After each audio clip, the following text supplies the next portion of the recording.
The following podcast is a W2M Network original production. Visit W2Mnet.com for all of our other great podcasts, plus news, reviews, articles, and opinions from the worlds of wrestling, video games, football, and entertainment. And we are live to tape for you to listen to for the Kickoff, Season 4, Episode 1C. Yeah, that's a real thing. We broke our season opening show into 3 parts. A preview, rounds 1 through 3-ish, and now rounds 4 through 7, and an overall look at the NFL Draft. I am your host. My name is Harry Broadhurst. You are listening to the Kickoff on the W2M Network. Joining me, as per usual, my co-host, the executive producer turned co-host, Erik Watkins. You know, normally I would have something for this.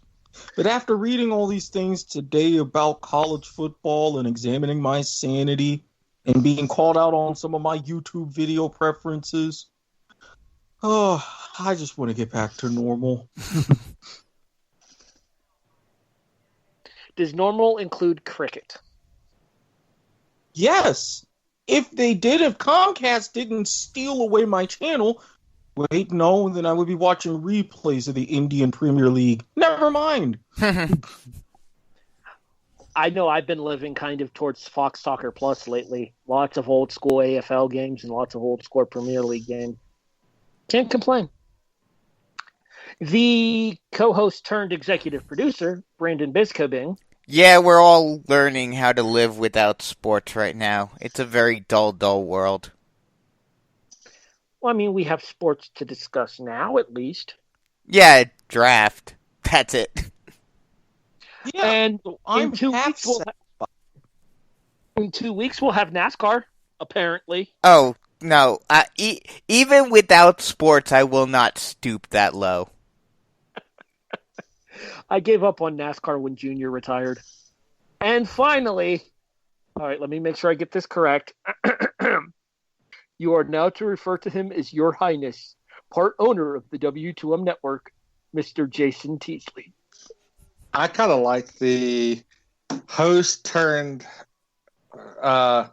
silent partner of the W2M Network, but You're not silent. Oh, I said would be silent. No, I'm not silent. Anybody who knows me knows I'm not silent. You three know I'm not going to be silent. Ain't that the damn truth? So, yeah. So, I'm not gonna do that. But hey, what's up? How you guys doing?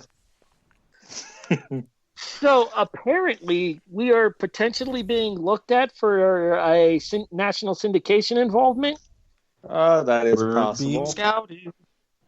That is possible. A small little I guess you could say venture since taking on my new role that I've been able to secure the W2M Network, especially here on the Kickoff, and possibly Black Irish. But I don't think they want to pick up Black Irish after they hear the once we get the inaugural episode recorded. I don't think that's going to be too safe. But yeah, Kickoff is going to be a possibly entering a partnership soon. We won't go into specifics now as to not jinx anything, but if we do so, you guys will be the first to hear about it next week here on the show. All right. Yes, Erik, go ahead. Chime in. I was just going to say, yeah, especially based upon the timing of that first episode, you really don't want to have it picked up. 55 million viewers over the 3 nights of the draft. Holy crap. Is that a record? Yes. I would have to think so. I mean, it's not really all that surprising considering there wasn't really anything else, sports-wise, literally nothing else to watch. So, but still, great numbers. I think it exceeded everyone's expectations doing the draft the way they did. A lot of people thought that there was going to be a lot of glitches, a lot of hang-ups. We didn't see too many. And, I think the fact that everybody was so yearning for a some kind of sports outlet that's what led to the success of this year's draft. Well, did you guys read that article? ESPN posted it, I think, earlier this week about how GMs were talking about some of the glitches that we may not have seen or things that they were worried about and what went into getting it done as smoothly as they did?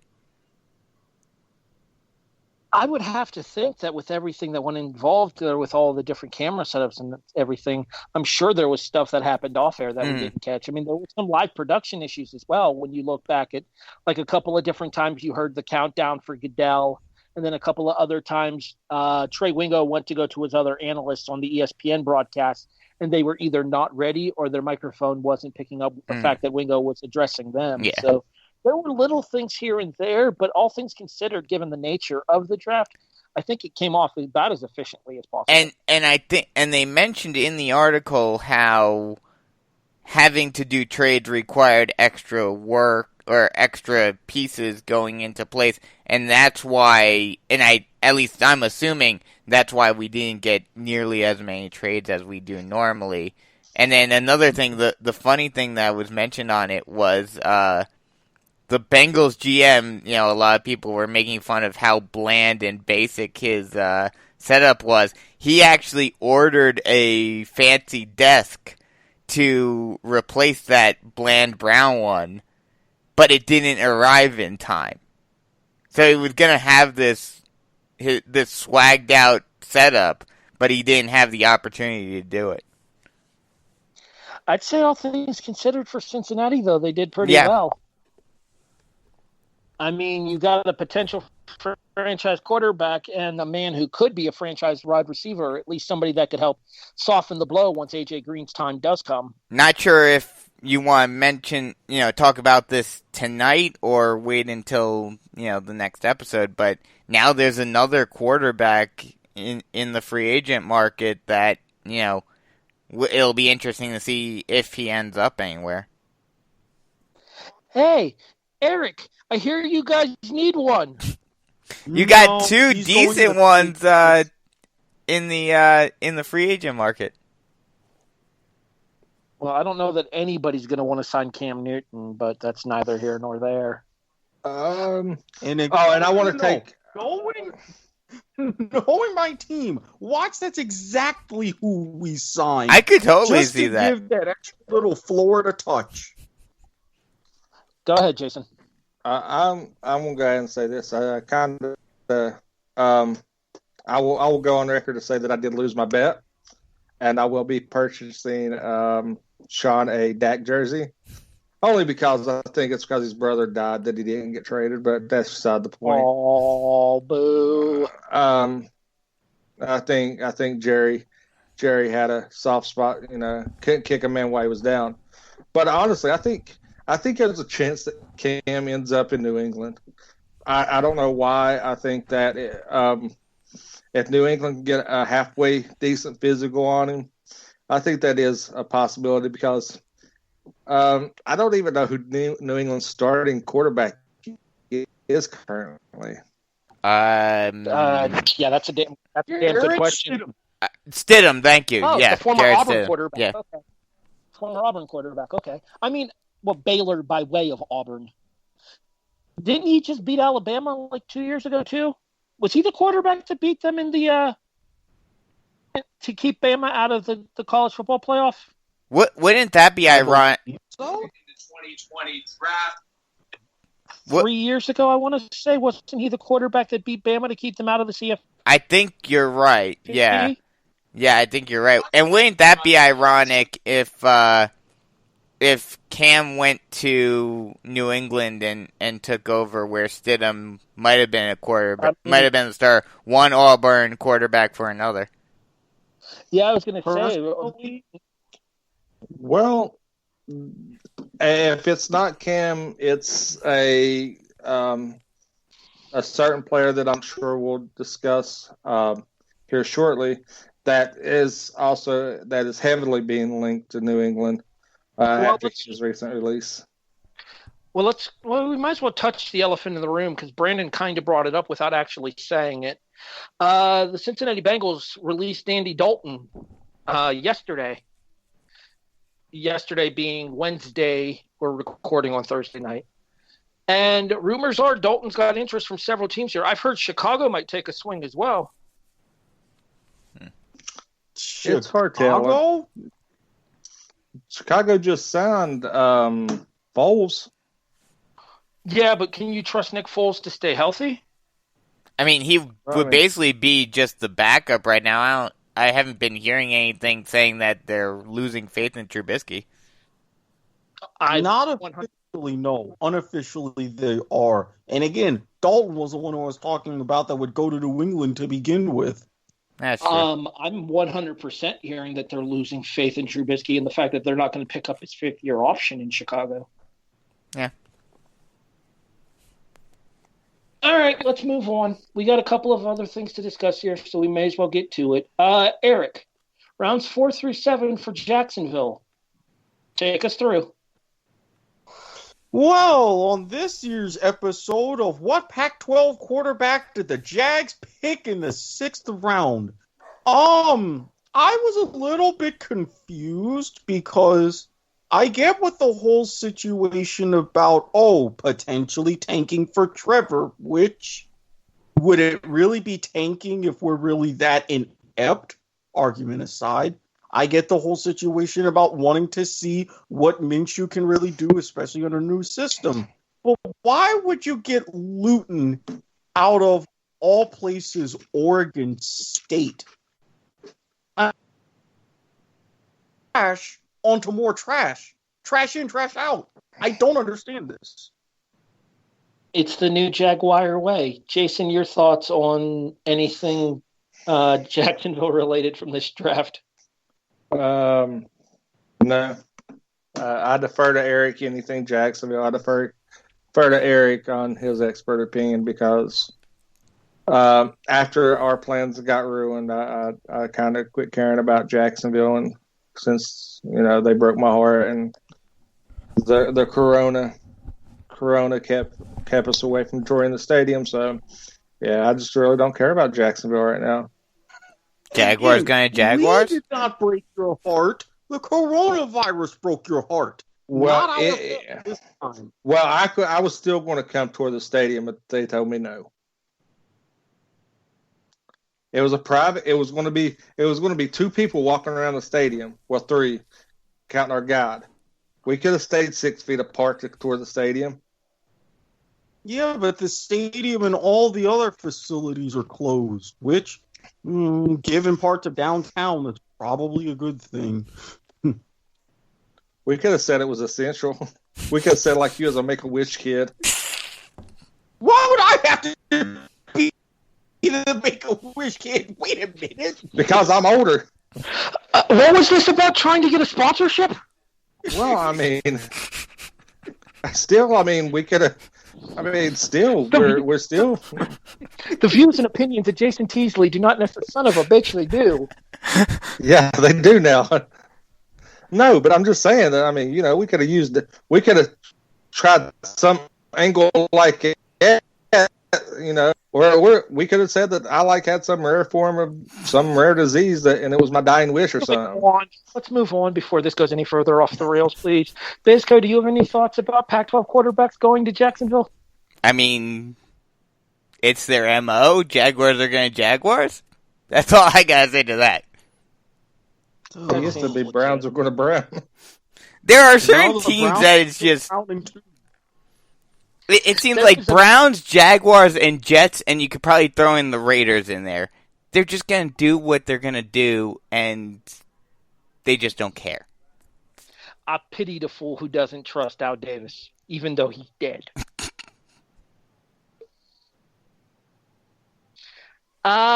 Jason, your thoughts on the New York Giants picks from round 4 forward? I was actually kind of pleased. I mean, we addressed just about every hole that we had going into the draft that we needed either depth or some youth at. I mean, we took quite a few offensive linemen. We took 3 straight linebackers in round 6 through 8. We took an amazing hell of a safety in round 2, and then turned around and got a nice cornerback in round 9 to just to give us a little bit more depth. But primarily, I was really happy with our overall draft because we had to shore up that offensive line to give Daniel Jones time to throw and open up some holes for Saquon. So I really can't say anything negative on the Giants' drafting strategy this year. I did notice that we did not take a single skill position this year, which really surprised me. I didn't realize that until I kind of went back and looked at the recap. I thought we might have grabbed some late-round flyer at a skilled position, but nope. Offensive linemen, defensive back, and linebackers is all we drafted. Speaking of linebackers, Brandon had a question about one of the Giants draft picks. Yeah, I'll defer to you, Harry, since you're the not only are you the Florida man, you're also the Penn State guy. So Okay. Whoa. First of all, Erik is Florida man on this show. Enough. Let's get that straight first and foremost. Okay, you're the Gator man. That's a little bit better. I'm like this show's Steve Irwin. Yes. But you're also the Penn State guy instead of a crocodile hunter. Yes, but you're also a Nittany Lion guy. So, and the Giants picked one Cam Brown in the 6th round rather. So go ahead. I have 2 simple words to say to that. Okay. Linebacker you. That's all you need to know. Yeah, okay. So that's a good sign for the Giants. And yeah, I mean, the only thing they'll add on to with what Jason said was, I think the reason why the Giants didn't pick any skill positions is the only skill position that they really need any sort of help in is the wide receiving core, and that, you can theoretically pick some guys up through free agency, or if you really needed someone, you could try to trade. But they really needed help in the offensive line and on the defensive side of the ball. And that's what they did in the draft. So I'm very happy with how they drafted. And I think they have the opportunity. I don't know how, I don't think they're going to have a huge turnaround, but I think they'll be much closer to the middle of the pack this year instead of being down near the bottom. I have a couple of different thoughts about the Buffalo draft. We already talked about A.J. Epinesa out of Iowa, one of those jacked Iowa guys that's going to probably take over for Harrison Phillips on the defensive line for us. We already talked about Zach Moss, running back out of Utah last week, because we actually went on the air with our show last week right as Buffalo was making its selection, which we intentionally timed up that way just so that way we could open the show with, and the Buffalo Bills are on the clock. Couple of questionable picks, I think, in the later rounds for the Bills, though. 2 wide receivers, which when you already have people like Cole Beasley, John Brown, and having traded for Stephon Diggs in the offseason, wide receiver wasn't really a position of need in Buffalo this year. It probably puts Robert Foster as the odd man out. It's unfortunate because in 2018 he had a really good season but suffered a pretty steep decline last year. I think he only caught like 4 passes last year. There are 2 other picks from Buffalo, though, that need to be discussed. So you guys took a quarterback in the 6th round, Erik. Mm-hmm. We went up to you. We took one in the 4th.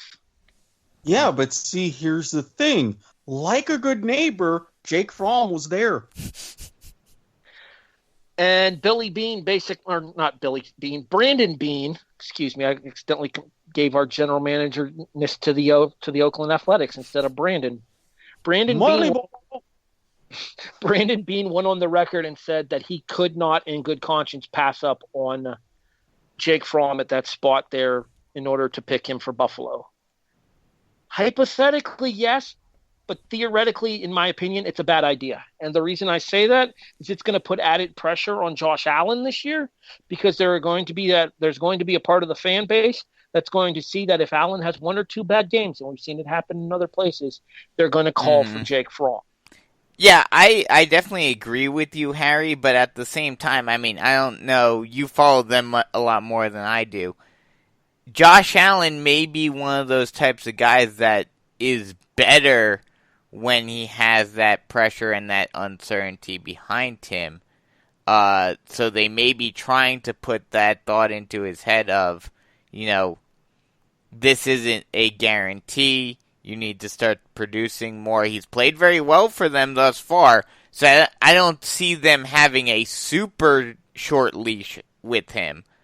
But I do think they're basically saying, we want to get to that next level, and if you're not going to be the guy, then we're clearly set to move on. And in terms of the wide receiver picks, real quick, I think the thought is, especially since, they don't really have any huge positional issues to fill.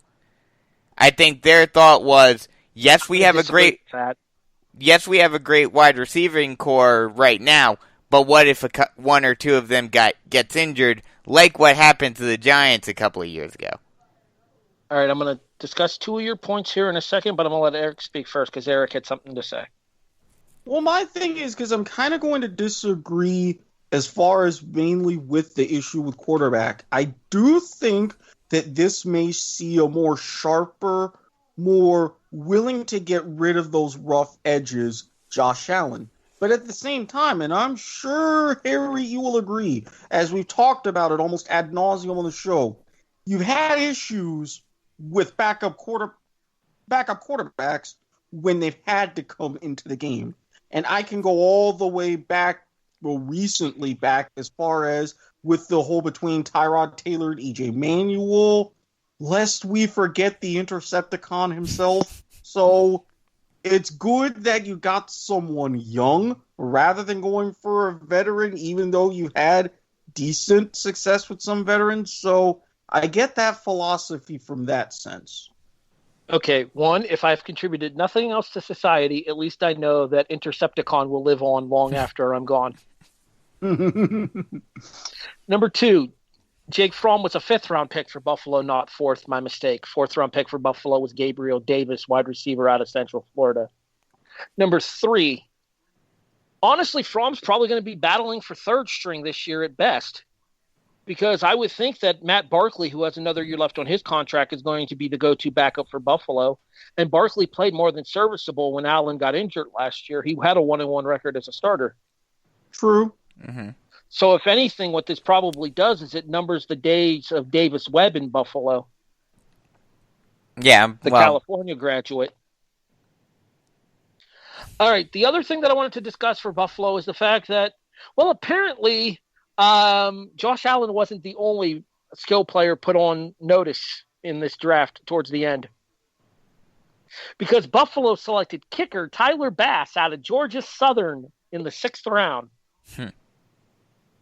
Why is this relevant? Well, I will tell you, because ESPN has been blowing up my phone with notifications of this guy hitting 50-yard field goals standing still. Uh-oh. Dun, dun, dun. Dramatic reverb. Apparently, this kid has a cannon for a leg. You guys have listened to the show for a long time. No, I'm a big fan of House Money. I'm a huge proponent of Stephen Hauschka. But if this dude can bury from 50 standing still, Hauschka could be in trouble because his days of prime accuracy are behind him. I mean, how old is Hauschka now? He's been in the league for a while. Mid-30s, I think. Yeah, so even if it's not necessarily right away, this is definitely a pick saying, yeah, we're going to move on from Hauschka and have someone, like you mentioned, Harry, Hauschka didn't have the greatest of seasons last year. So if he has a couple of off games, they have that guy right there that they can quickly toss in and say, we're giving you the ball, go run with it. Stephen Hauschka is 4 months younger than I am. He is 34, about to be 35. Just whatever you do, don't return the favor for Mike Hollis. Don't. Send him elsewhere if you're done with him. I don't mind Hauschka. I think Hauschka's hit a series of big kicks in Buffalo's history, so his place in Buffalo's history is assured. I mean, he's not Steve Christie or anything, but he's up there as far as our better kickers go. I mean, as we've seen with other kickers, other bigger name kickers, the most glaring example is Adam Vinatieri in New England. A lot of teams, if you have one mediocre season, a lot of teams are very willing to move on. That's fair. Jason, your thoughts on everything in regards to the kickers carousel that's going on up in Buffalo right now? Do you think this is the end of house money up in Buffalo? I think he's got one more year. I think they're grooming his replacement. I think I think they're he's got one more year. If he produces this year up to his capability, then he can extend that longevity. But I honestly think that it's going to be one of those foreseeable, writing on the wall type deals that they're wanting to go with that nucleus being so young. They're wanting to go younger. And also what's great about drafting a younger kicker that can produce is it helps you out a lot on salary cap when it comes down to money-wise. So you can target other glaring holes in your team to sign free agents in the offseason. I think another thing real quick is that they're hoping, at least, and I think Hauschka will do it, they're going to have Hauschka teach him how to handle the pressure in the NFL and be able to make those big kicks when it matters most. I just looked up on Google for Hauschka's contract, and he is actually entering the final year of his deal this season. So they're probably going to use Hauschka this year unless he has some huge hiccups. Like a monster year, yeah. And then Tyler ready. Yeah, and they're also going to use Hauschka as a way to get him ready for next year. That would make sense. Other players that we wanted to discuss from rounds 4 forward that didn't fall to any of our respective teams. Jason, I know you had one that you wanted to talk about because he has kind of a hometown tie-in and might have been the most controversial pick of the draft. Yeah, the kid out of Marshall who has now learned to that he has a lovely tattoo that he got when he was 18. He was the first kicker taken, wasn't he? I believe so. Pick number 159 to New England in a trade from Las Vegas. Yeah, Justin. I'm not even going to try to row. I would say Rowasser. Yeah, something like that. But anyway, yeah, it's a local kid here out of Marshall who has risen to fame. Even you guys even let me know before we came on because I haven't even been work's been crazy and everything, so I haven't even got to see the story until you guys brought it up. Who has got a tattoo when he was 18 years old and come to find out that it was a really racially insensitive tattoo and that he is going to be covering up very soon once this pandemic is over. But I thought it was a real surprise that he was was the first kicker to go off the board because, yeah, he has a strong leg, but I don't think that he was the best kicker coming out in the draft. We talked about the one for Buffalo, Tyler Bass. We talked about Rohrwasser, but here's the thing. We talked about one kicker in particular in our draft preview, and it's the best kicker in college football the last 4 seasons, Georgia's Rodrigo Blankenship, who did not get drafted.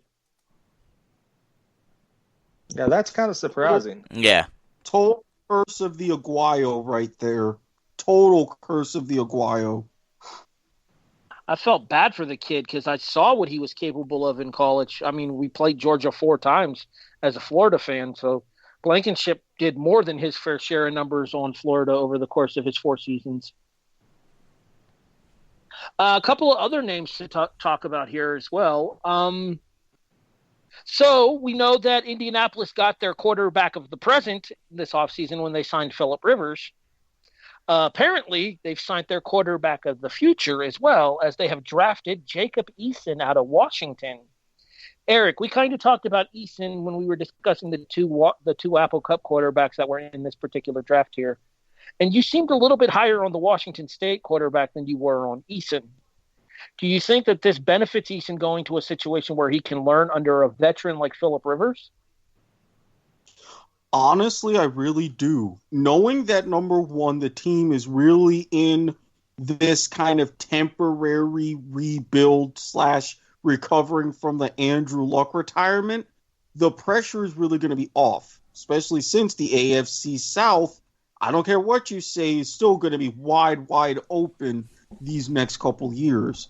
So the fact that he can come in, kind of shake everything that happened at Washington after what had happened in Georgia and be like, okay, I don't have to be the man.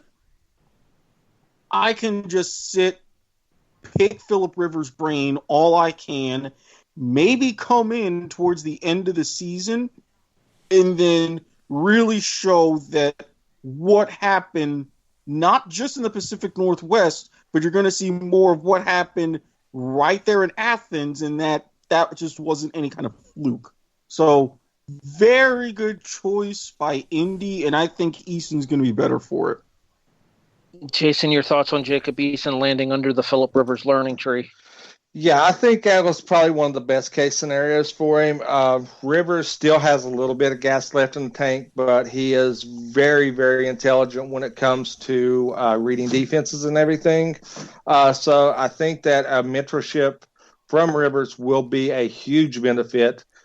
Kind of what may have transpired, even though that Daniel Jones did take over for Eli, but Eli was on the sideline helping, and in the film room helping him, mentor him. Just wasn't in the game, and Jones wasn't handling the clipboard. But I think Rivers' game decision and intelligence on the field will be a huge benefit for that young man going forward. Brandon, your thoughts on the Jacob Eason to Indianapolis decision? Yeah, I mean, it's definitely a pick of, we don't know how long Rivers has left. And Rivers, for sure. in spite of the fact that he's never really done much in the playoffs, he's still been a pretty good quarterback in the NFL throughout his tenure, throughout his 15 years. So he's a guy that you can certainly sit behind and watch and be mentored by. So it's a good pick for the Colts to get him to sit behind Rivers for for maybe a year or two. And at least this time when they've drafted a quarterback, granted this wasn't as high profile as Andrew Luck, but now they have the opportunity to let him sit for a year or two, learn the system, learn how to play in the NFL, and maybe he won't be as injury prone as Andrew Luck was. Erik, anybody in particular that went rounds 4 through 7 that you want to discuss? I forget where he went to, but I know that during the draft, you were saying so much about how Miami players didn't get drafted and this and that, and all of your fancy Gators and Nittany Lions who Goodell butchered their names went first. But I was finally glad to see Shaq Quarterman go, because Shaquille Quarterman went 140th to Jacksonville. Well, there goes that level of optimism. Oh, God. Fun fact, just real quick, fun fact, you actually had another Hurricane player selected 5 picks later as well. DJ Dallas went to Seattle. Now, DJ Dallas, I was very glad about because, again, with Seattle's schemes and how he could fit well in getting, at the very least, an extra safety net for Russell Wilson when he's running around, I was very excited for. Now, I don't know how far up the depth chart he's going to be, but considering the recent history with Seattle running back injuries, I think he's going to have a chance to really put his stamp on that backfield. If only I asked for competence, yet I received nothing. Why couldn't the Cons be as well in sorting out everything in our front office for the draft as they are blasting players who want to be traded on Twitter? I don't get. Can that be swapped somehow? I'm afraid not. So, Jason, you know how we were talking XFL this year? Well, we was. Right? Before that went down that went down the pooper real quick. I got a plan for that. The XFL player that was eligible for this draft, the former West Virginia Mountaineer Kenny Robinson, went in round 5 to Carolina. He got drafted in the 5th. Yes. And one pick behind him was his teammate, Colton McKivitz, lineman. And what's even more ironic is he got drafted out of the XFL because he got caught cheating while at West Virginia and kicked off the team. Caught cheating on an exam? Yes. And he was booted from campus. Well, if there's one thing we've learned in the NFL, cheating is rewarded there. Mm-hmm. Yes. Yes. Hello, Bill Belichick. Brandon, anybody in particular from rounds 4 through 7 that you want to discuss? I have one other name that I want to talk, but I'm going to save him for last. No one from rounds 4 through 7, but there is one guy that I didn't mention last week that went in the middle of round 3 that I just wanted to mention real quick. Oakland drafted 2 wide receivers back-to-back in the middle of round 3, and the second of those was one Brian Edwards out of South Carolina, who's also from Conway, right down the road. And I think we'll see where he is in the depth chart because the Oak Vegasland Raiders, they have a lot of wide receivers now, so we'll see what happens there with that.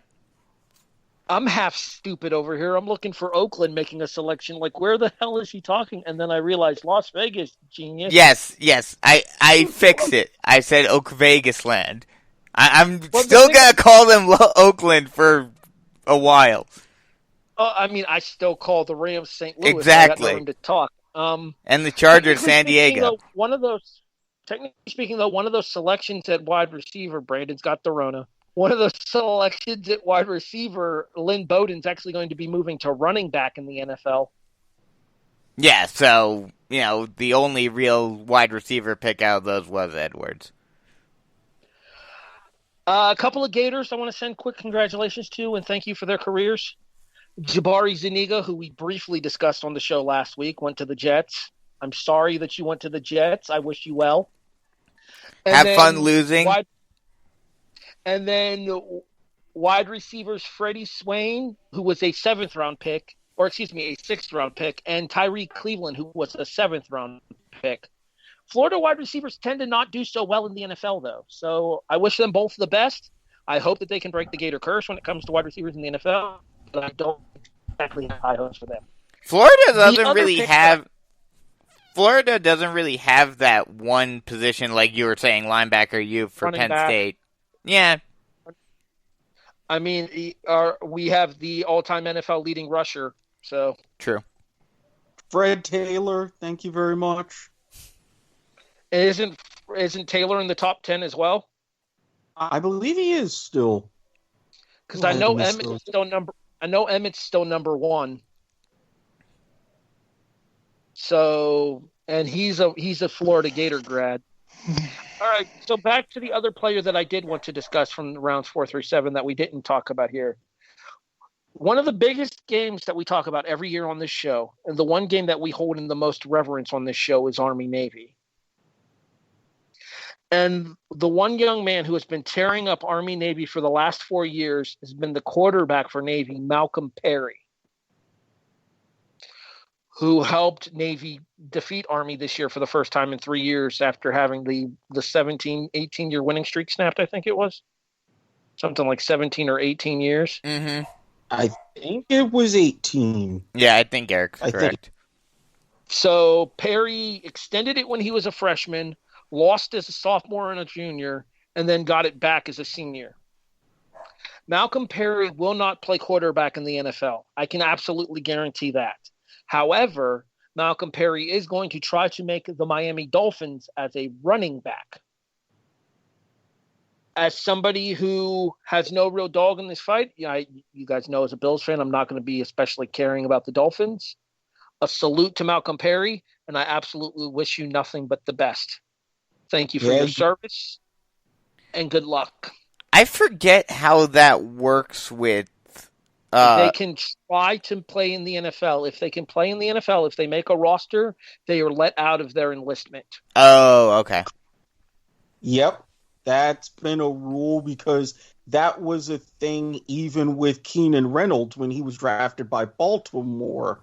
They were like, well, if he can make it in the NFL, then he shouldn't have to go to his mandatory enlistment. So that was a thing. But I don't know. I wouldn't say this season, but if I were you, Harry, I would be caring about those Dolphins down the road. They've got something cooking down there in Miami. And boy, it smells delicious. I'm not going to say that the Dolphins are the biggest doormat in the East. That's clearly the Jets this season.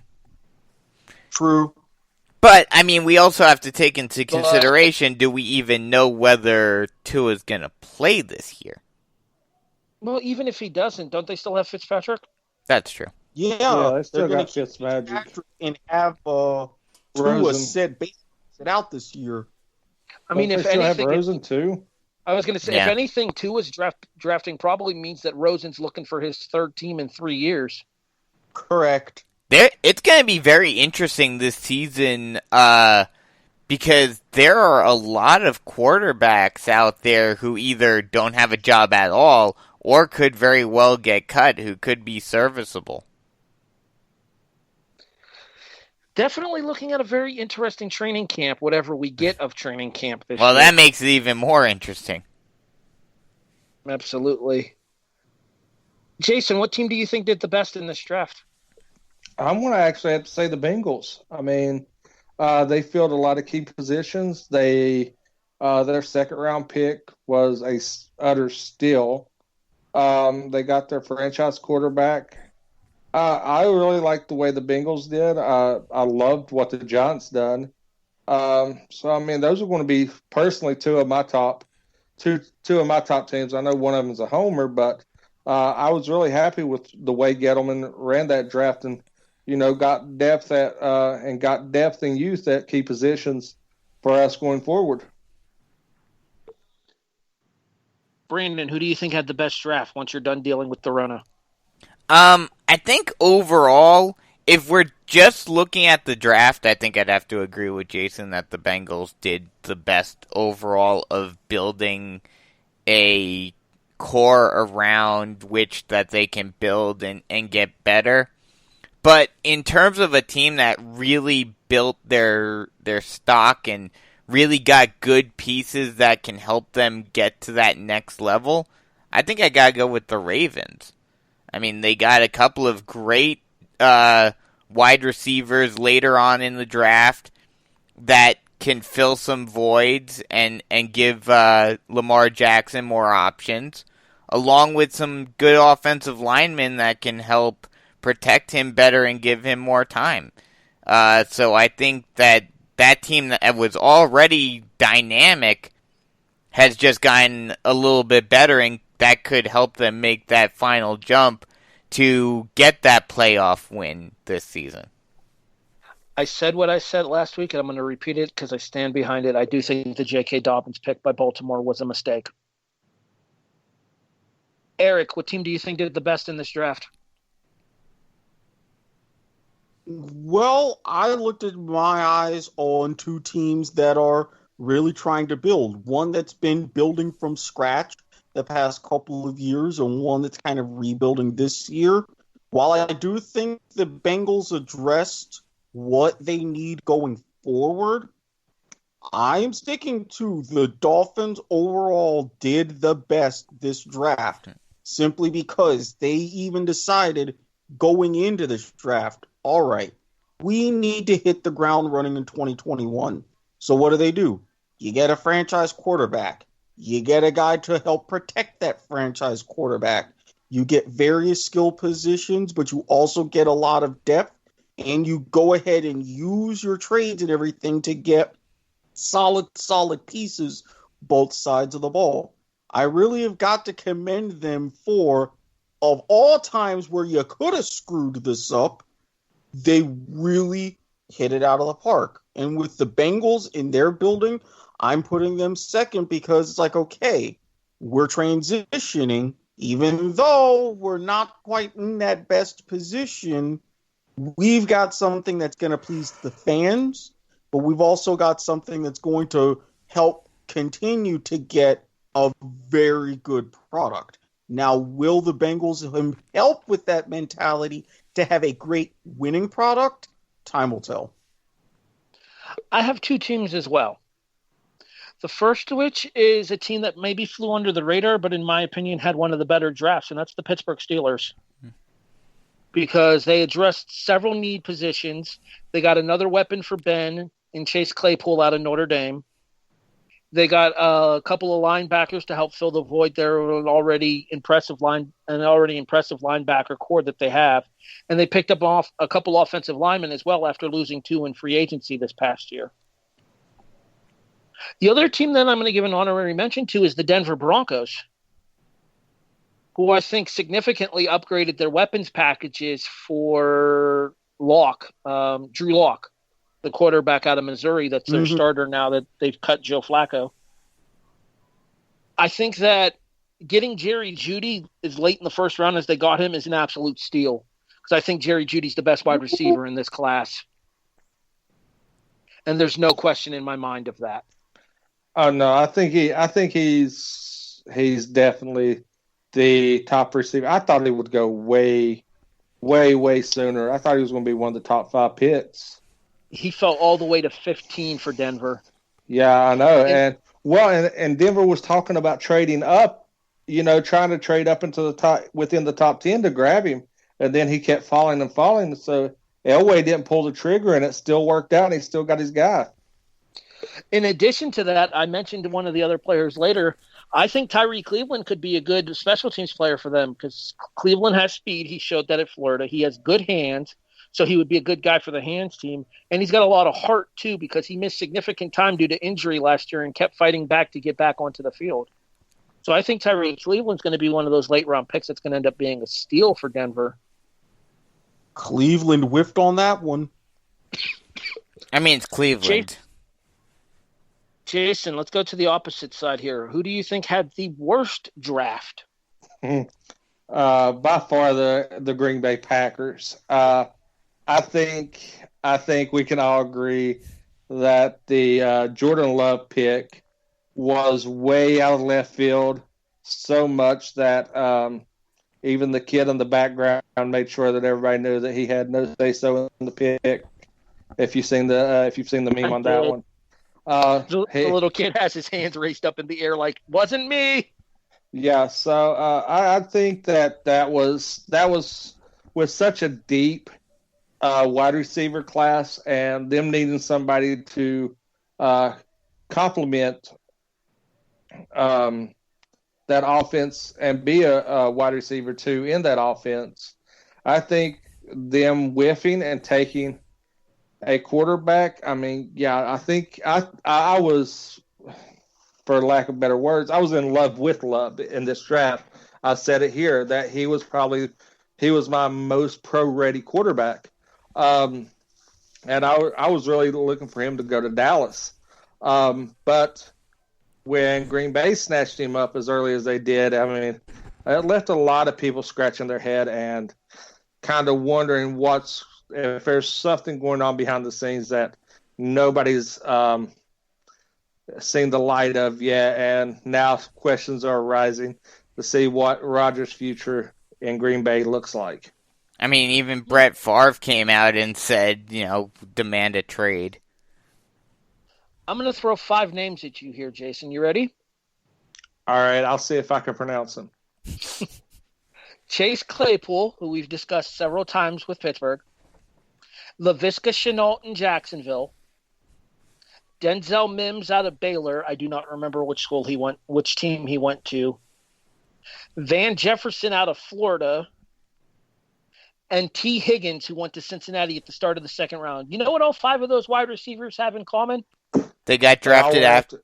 They all went after Love? They all 5 went in the second round after Jordan Love was picked with pick 26 by Green Bay. So instead of getting Rodgers a weapon that he needed, you got who you think is his heir apparent. Here's the other showed dividends for at least 2 years. Here's the other thing too about that pick. How many quarterbacks went between when the Packers drafted Love and the Packers' next pick? Well, the Packers' next pick. 1. That's it. There weren't many other teams that were going to draft a quarterback that high in the draft. And the Packers probably shouldn't have been either. Theoretically, they could have gotten Love at their second round pick, if not trading up slightly to get him in the second round. The only quarterback that went between Green Bay's first-round pick and then their second-round pick was Jalen Hurts to Philadelphia, and that's a can of worms of its own for this conversation. Yeah, so, I think we can all agree that the Packers had the worst draft. Personally, go ahead, Harry. I was going to say, I think they're up there. I don't know if they're a runaway worst. Because I think Philadelphia taking Jalen Hurts is pretty freaking stupid. Mm-hmm. But to be fair... Go ahead, Erik. I think that I can get why Philadelphia got Hurts simply because of Wentz and his injuries. I get that. Real quick, Erik, you realize their depth chart now says Wentz Hurts, right? Exactly. I was just gonna say. The meme ability right there. I was just gonna say, they drafted Hurts because Wentz gets hurt. Continue your thought, Erik. But with the Green Bay Packers, they are playing a very, very dangerous game. We can see what Matt LaFleur will want to do on offense. I get, if you look at how their season ended, how they were pushed around by San Francisco in the NFC Championship game, why everybody's looking at Kyle Shanahan and that method in the NFC of being a power running team. I get that. But at the same time, you know how Rodgers is. You've known how he is and how much of a diva he has been and how much he could really sow discontent in that locker room. He's saying all the right things publicly as far as what's going on in introducing Jordan Love, especially after what happened with him coming into the team with Brett Favre. I get that. But at the same time, you could have waited to pull this trigger. You know you're still going to be dealing with Aaron Rodgers for the near future, especially since, newsflash, you gave him a massive contract. You're going to be stuck with him, not just this season, but next season as well. Don't you think, because you're not a free agent destination, you can only get drafts but so much, with this record, 36 wide receivers taken, try to get one for now to at least appease him and say, yes, we understand We were 13-3, got within a game of the Super Bowl. Let's get you something to go over the top, get over that hump. Then when we get rid of you, then we can go ahead and make that transition. They just did this too soon, and I have a feeling it's going to backfire. Really backfire. Jason, one more thing real quick here. Rohrwasser was not the only Marshall player selected. Chris Jackson, safety, went to Tennessee in the 6th round. I don't know much on him. And him going to Tennessee probably won't know much on him. But like I said, I mean,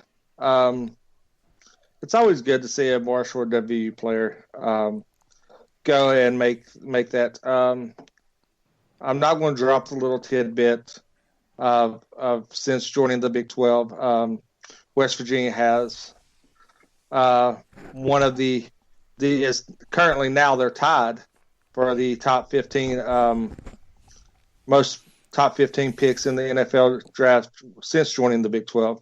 We won't talk about that. But real quick, you're not tied. You guys still have the outright lead. CD Lamb went 17th. I thought somebody went and we didn't. Nope. We didn't get to. Highest player picked from the Big 12 this year was CD Lamb at 17. Okay, cool. I guess we still do have the lead. So there's that. Like I said, I mean it's all about getting the best for the local universities and the teams I do follow. All right, so that's going to pretty much wrap up our coverage of the 2020 draft. However, it has been brought to my attention that I actually forgot a big news story. And I was going to read off the headline, but unfortunately, Jameis Winston had it intercepted on his way to giving it to me.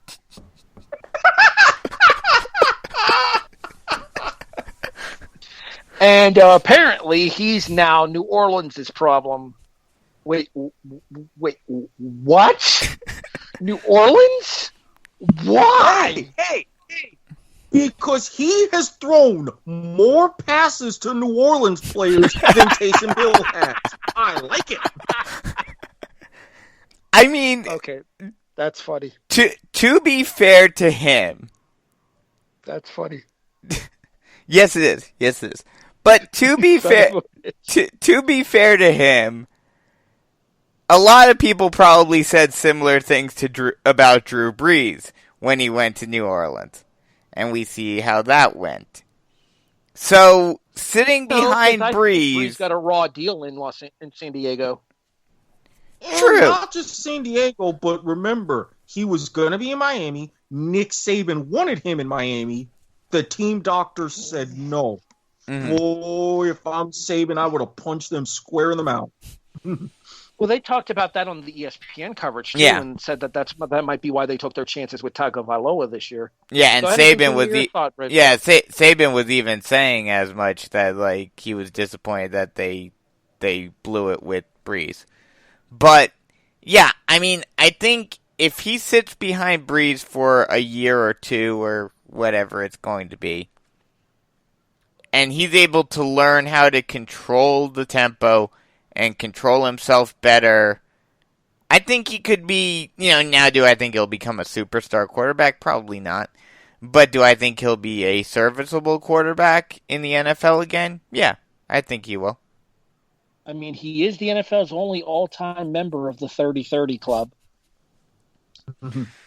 And he even got LASIK surgery, so maybe he can see the colors better. I forget who it was, but one of my friends posted on Facebook that they're not a fan of the NFL draft, and they said if they wanted to see 30 picks in 3 hours, they'd just watch a Tampa Bay Buccaneer game. I posted that. I don't know if it was you seen it when I'd posted it, but I seen it and posted it as well. I was dying. Yeah, that's pretty funny. I mean, I think he can do a lot in New Orleans once they move on from Breeze in 4 or 5 years. See, here's the question, though. When they move on from Breeze, will they move to Jameis Winston or will they move to Taysom Hill? Well, I think this is adding those options. And also, I think Taysom Hill kind of gives them more value as that be-all, end-all type of guy that they can stick anywhere. But here's the rub. Number one, it's not going to be 4 to 5 years. Drew Brees is looking at that NBC money he's making. The fact that they've already got a plan for him. Mm-hmm. But yeah, Harry says like 2 years tops. Then he'll be broadcasting Notre Dame games as the analyst, then working in the studio on Football Night in America, then be the Sunday Night Football guy alongside Tirico when Al Michaels' contract is over. But beyond that, look at what Taysom Hill already got. The Saints just signed him to a pretty sizable extension for his contract. So I personally, while he is the ideal / player, Sean Payton and everybody is looking like, hey, he could definitely be the guy, especially since Bridgewater's gone, and we could use Winston as a backup role, just in case. Or, if we still need Taysom as those strict plays, Winston can at least do something. And I think it's also... Go ahead, Harry. I was just going to say, my guess is Winston's there in case Breeze gets hurt this year. And to help bring along Taysom Hill to move him towards that starting quarterback role. I'll agree with that. Taysom Hill has almost Patrick Mahomes-like tendencies. He can run. He can throw. He can line up at any position on the offensive side of the field outside of lineman. Maybe tight end. Although he is a big boy. They make him big in Utah. I'm just saying. Mm-hmm. So he's somebody that could line up anywhere on the line. He could have that trick element component. But even as a starting quarterback, he could still have that element there. It's more of a safety, a hedge your bets pick with Winston moving to New Orleans this year in case either Breeze or Hill get injured. Yeah, I think not just that, but especially with how small the contract is for Winston, it is very much of, hey, it's not really hurting us. We're not really losing anything by picking up Winston. And if Breeze can teach him how to be a good quarterback, then we have two options and just let them battle it out to figure out who's the heir apparent. Jason, what do you think here? Do you think it would make more sense for them to stick with Taysom Hill, or do you think they end up going the Jameis Winston route? I think they end up going the Winston route, especially. I think Hill is a utility player. He can run a wildcat offense just like he does with Breeze. But I mean, if you throw Hill in with Winston, I mean that gives you a hell of an offense to work with, because you could do some tomfoolery and do a lateral pass, lateral double pass, and Hill can just sling it and let Michael Thomas run underneath it, like run a bubble screen, and then have Hill just unleash a bomb downfield, because Winston's arm isn't really that strong compared to Hill. And plus, you don't have to worry about, a DB picking it off if Winston throws it. So that, and a bubble screen's a lot less likely to get intercepted than actually throwing into the defense. Yeah, I mean, I think what Jason said right there made me think of something. It would be very interesting. Now, Sean Payton doesn't exactly seem like the type that would do things like this, but having both of them there at the same time once Breeze does leave could theoretically open you up to basically run a mega wildcat offense, where you could have either one of them play both quarterback and halfback at the same time, and you could do so many trick plays with them that it would be very interesting to see that offense be run. Well, Yes and no, depending on how long Winston stays. Because let's look at the contract here real quick before we move on. I think it's like a year. 1 year, $1.1 million with incentives that could reach all the way up to $4.5 million. The reports are, and I'm not sure if I buy this as legitimate or not, the reports are that Winston actually turned down more money from Pittsburgh in order to sign with New Orleans. I find that hard to believe. Ditto. Yeah, I mean, the only reason why I would potentially buy it is because he feels like he has a better chance in New Orleans. Well, the thing about him going to Pittsburgh that would have made sense to me is Ben's coming off of missing most of the season this past year. But I feel like Pittsburgh has more faith than Mason Rudolph. I would hope that they don't have more faith in Mason Rudolph after this past season. True. But that's neither here nor there. Yes, Erik. No, I was going to say, I mean, even with Pittsburgh, you're behind Roethlisberger, you got a pretty decent shot at a ring. Sorry, but the NFC South just became a little bit more stacked. But then again, they didn't have faith in Mason Rudolph. Why do you think they stuck with Duck Hodges in the 21st century? True. Duck Hodges. Now I want to watch Duck Dodgers, you son bitch. You're welcome. Is that on Disney Plus? I'm gonna have to look and see if it is. Maybe. I know Scrooge McDuck is, so I watch a lot of DuckTales. I've been watching a lot of DuckTales. DuckTales. I need my Burger Roethlisberger back this year. Well, again, as we discussed it on the show at the time, you did have Rudolph the Red-Nosed Quarterback. I know this. Man, we're really hitting the classics hard tonight, aren't we? The classics and some of the deep cuts. All of these shows are available in our archives, by the way, which you can find in a number of different places. Jason, final thoughts on the way the 2020 NFL Draft was held? I was thoroughly impressed. I really liked it. I'm curious to see how they incorporate this virtual draft into an actual draft going forward. If you believe Goodell that Las Vegas got the 2020 draft 2 years in a row. So that was an interesting tidbit. But I kind of liked it.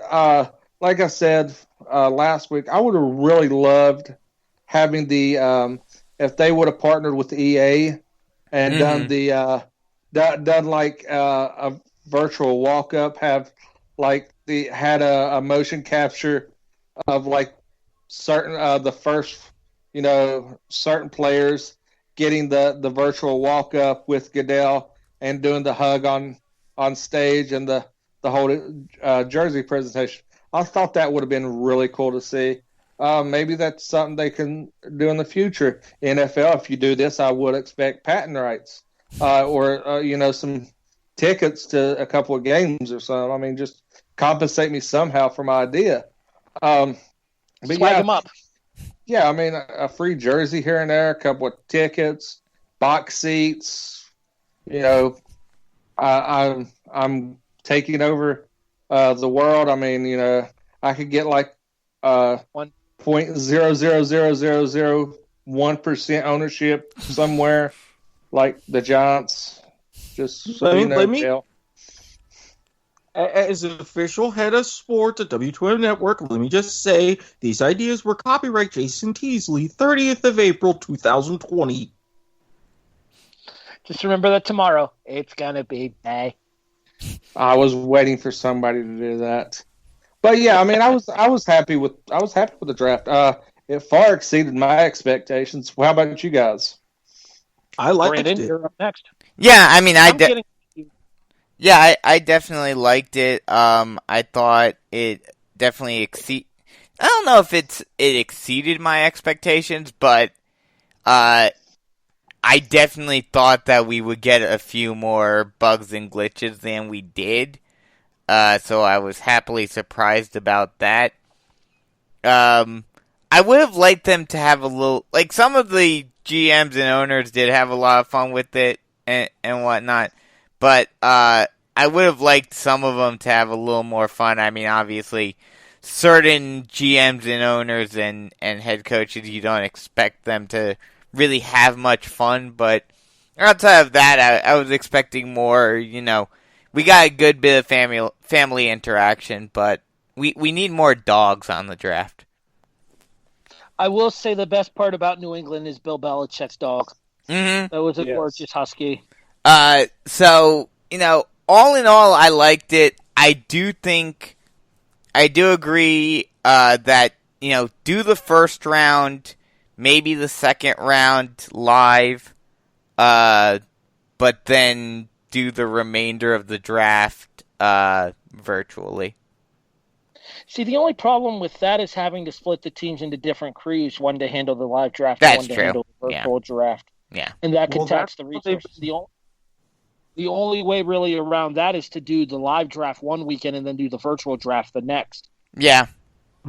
Well, I mean, that's what they've been doing in some recent years with the different people announcing different picks for the live draft, so it can work. It can work. Erik, your thoughts on the overall 2020 NFL draft? Very, very smooth. Underbetters, you're welcome.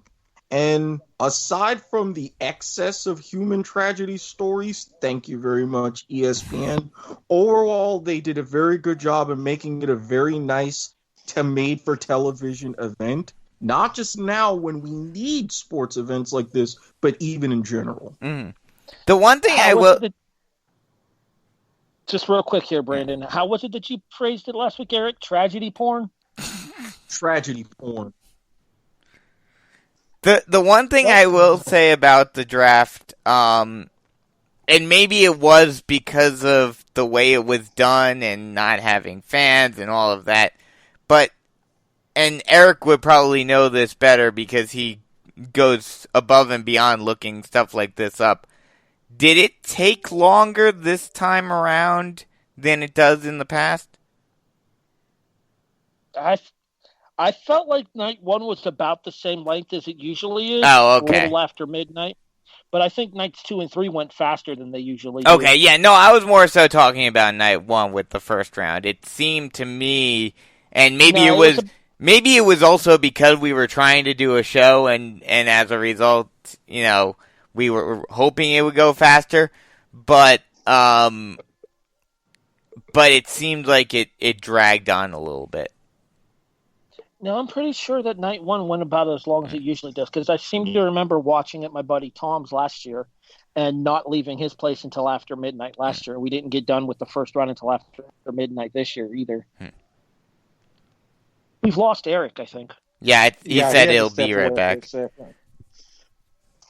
maybe he'll be able to answer my question. Maybe he'll know the answer when he comes back. Overall, I think that this concept could work in the future. However, I don't think that you want to take away the interactivity of the draft that I think a lot of the NFL fans appreciate. Like I said, that's why I think the best way, and I agree with you about the issue of how to have the teams there for the first part and then back at home for the second part. But I would like it to where you get, the first round or the first 2 rounds live, get the players to come up on stage and all of that, all the pomp and circumstance, but then also have the fun of the remote draft for the remainder of it. Well, as I was about to finish saying there, though, is I think that somebody that we worked with here on the Kickoff before, Robert Foster of Golden Point Sports, he was actually at last year's draft in Nashville. So I think that having it as digital as it is this year, you lose that connectivity with the fan bases. You lose the opportunity to interact with the fans from the different teams, and you lose the chance to have the different convergence of teams, of fans of all 32 teams there. I mean, for the digital draft, they had a hard time filling a couple of the teams up for the digital picks towards the end of the second and the third round. We were talking about this last week. I think they found like 7 or 8 Bears fans and had to put up a bunch of logos. Yeah, I mean, I don't know. I think the connectivity with the fans was something that lacked, but like I said, I liked it. I liked it a lot better. I wasn't privy to the digital fans, being up because like we've discussed before, there's not a lot of some teams couldn't even field fans to put up there. I mean, I would have gladly been up there for the Giants. Yeah, same here. If they would have hit me up, I would have took up a couple of screens in different outfits or something. I wouldn't care.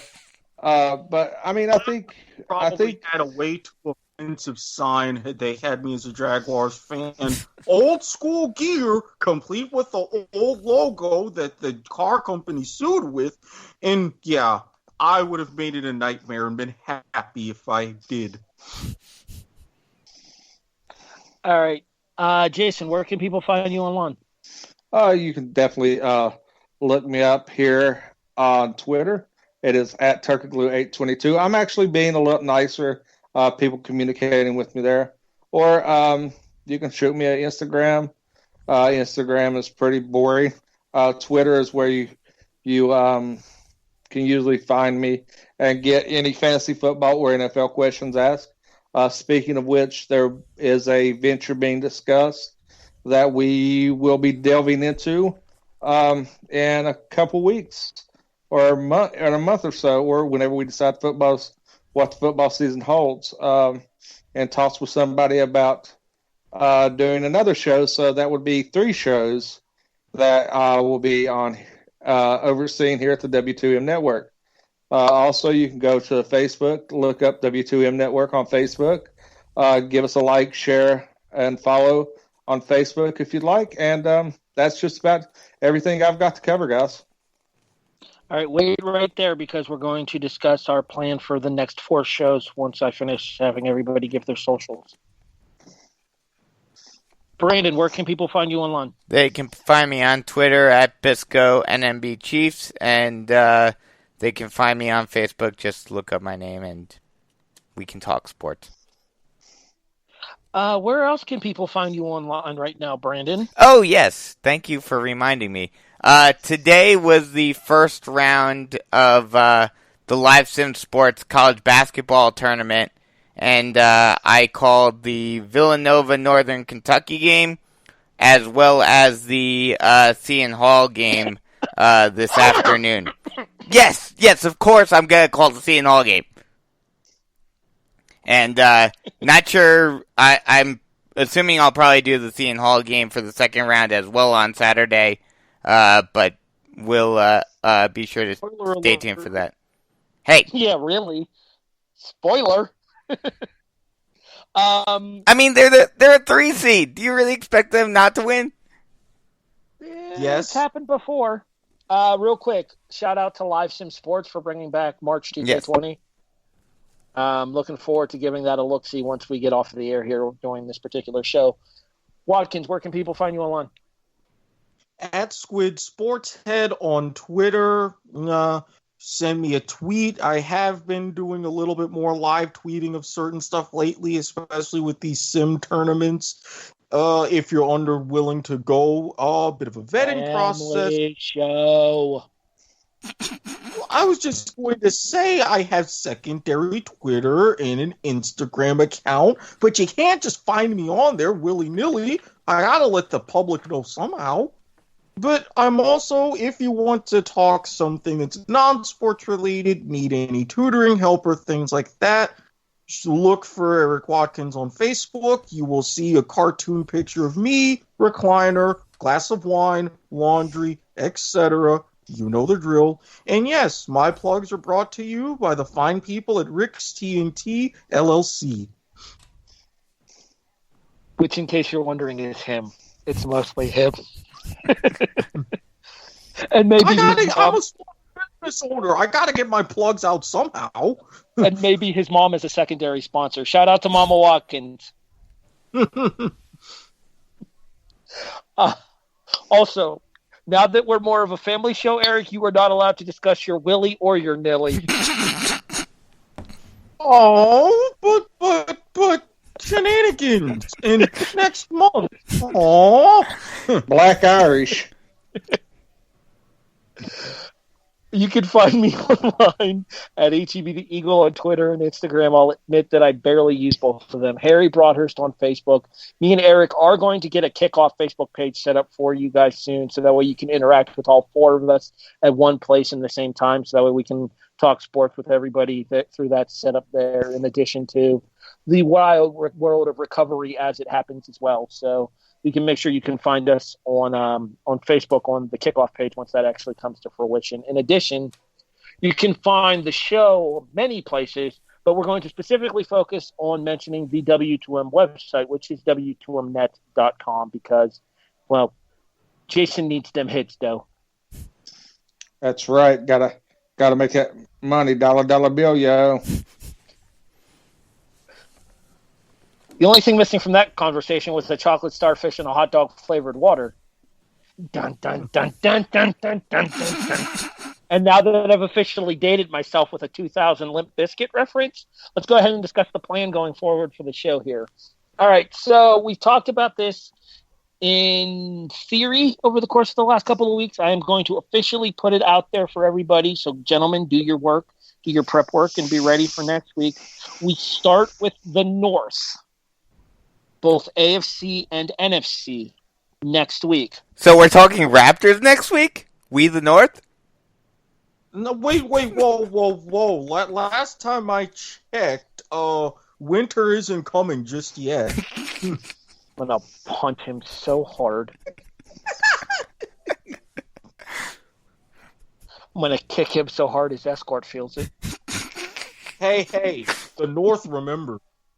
Anywho, real quick, though, we are going to be starting Greatest of All Teams next week, which is our view on the best offensive and defensive player to ever play for every NFL franchise that is currently active, because we're not going back to, like, the Houston Colt 45s. That's just not happening. Yeah, look. So I do have a preference on that. But... Go ahead, Jason. I do have. So, would we be combining the Oilers with the Titans? Yes. Oilers would become the Titans since the Texans are their own team. Okay, that's what. Is there any? Was there? And which Browns team would we be? I would assume both. Speaking, Cleveland retained the rights to the Browns when they moved to Baltimore, so Baltimore is its own separate franchise. Any and all Browns would be with the Browns. And the Colts, Baltimore Colts, are included with Indy.